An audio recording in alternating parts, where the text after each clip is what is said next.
Ito ay rated SPG. Striktong patnubay at gabay ng magulang ang kailangan. Maaaring may masiselang tema, lengguwahe, karahasan, sexual, horror o droga na hindi angkop sa mga bata.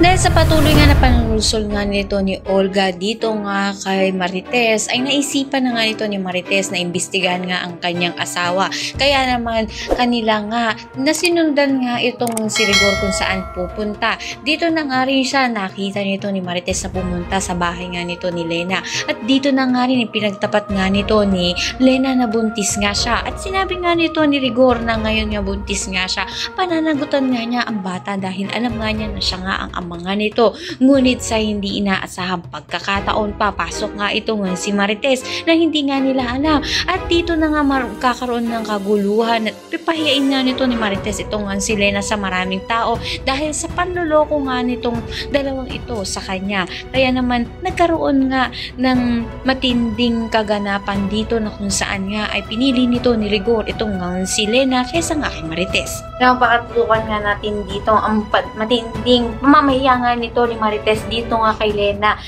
dahil sa ginawa nga nilang pagtataksil sa kanila nito ni Rigor. Ang lahat na yan abangan natin. Maraming salamat sa event.